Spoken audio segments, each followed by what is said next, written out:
Hey guys, how's it going? So I thought I'd do something different today. Do a little unboxing for you guys. So what I got is just 3 little boxes that I got in the mail today, and we're just gonna open them up and see what's inside. Well, kind of know what's inside already, but we'll go from there. So I've already kind of unboxed them before. I got a bit too eager.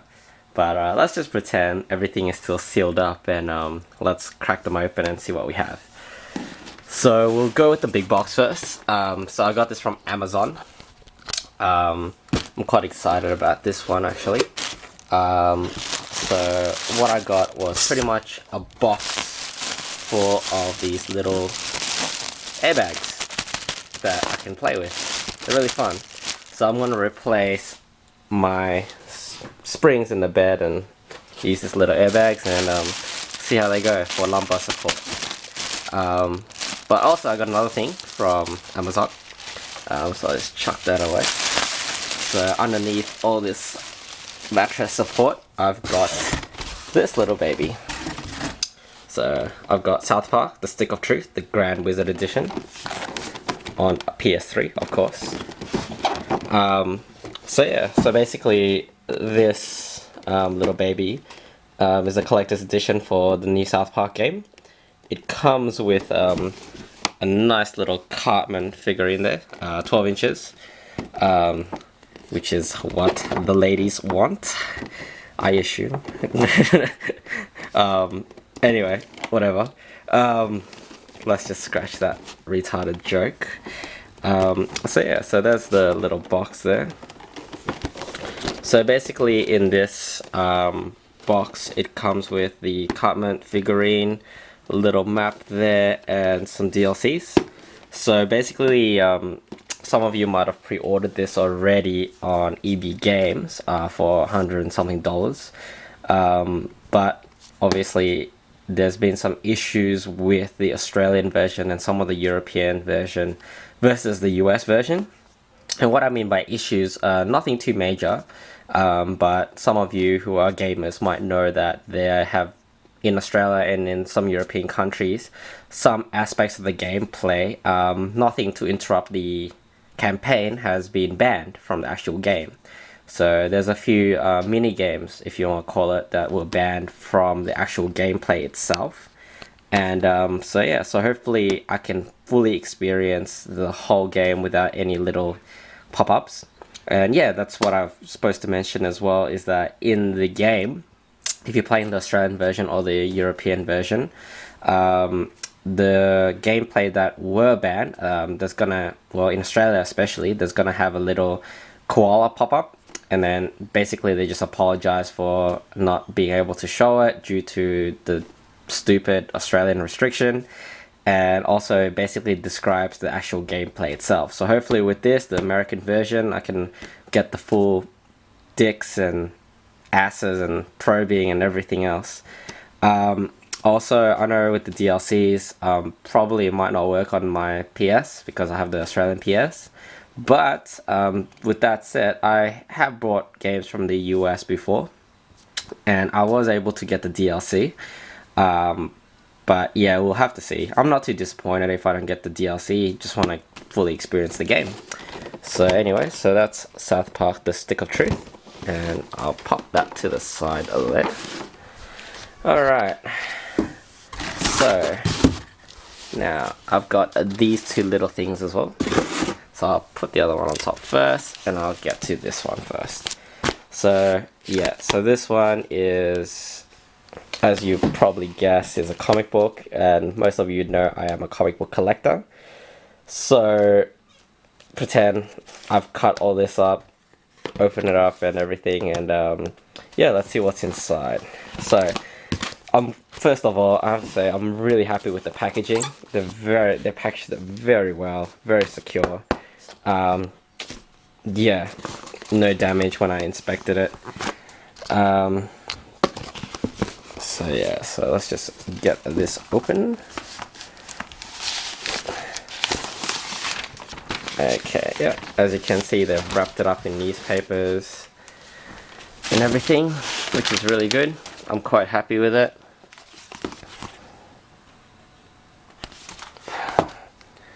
and another little cardboard there, and like a little cardboard sleeve, another newspaper there,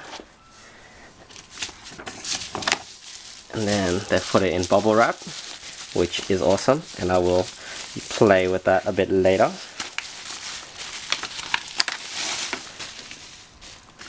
And yeah, they put it in like plastic sleeve here and cardboarded it up. And what do we have here? Okay, so here we have is Spider-Man #1, and it's not the #1, the very first Spider-Man. No, I wish I had that, but basically this is one of the series, like one of the branches of series that they've made. So Todd McFarlane started this in 1991, but what I have in my hand is a reprint of the 1991 series, which was reprinted in 1998, and this is the Chromium edition. So they only released 7,000 of these, so they are quite expensive, I suppose, and they're quite rare. And yeah, so it's a really good quality, the really good copy. I'm quite happy with it. And I'll check it out later. And lastly, before we go, is this last little package that I got. Now this is the piece, the Resistance.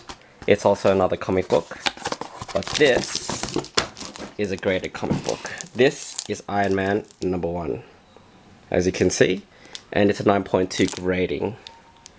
There you go, #1. Very nice, very beautiful copy.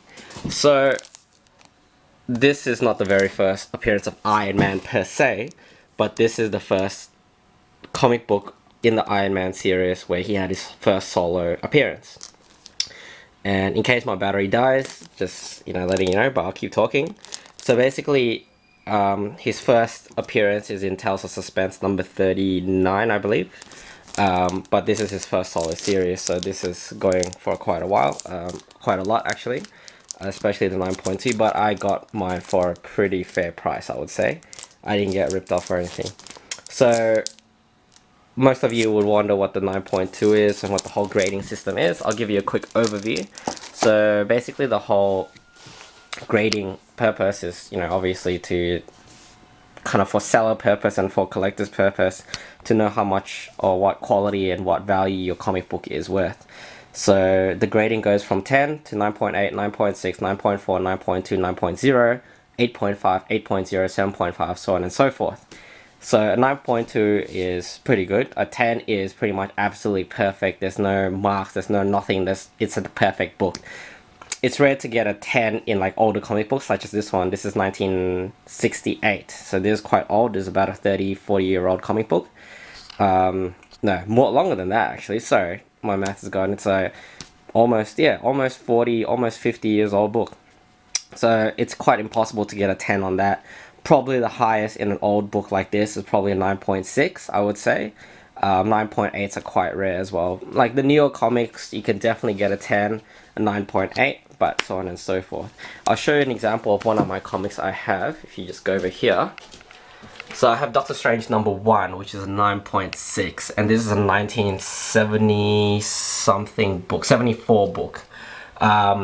So yeah, so this is about a 30-40-year-old book as well, a 9.6, perfect quality. I got this for a steal. I was quite happy with this. But yeah, so I have other comic books as well that are not professionally graded, like from the CGC, which is a comic book grading committee, whatever.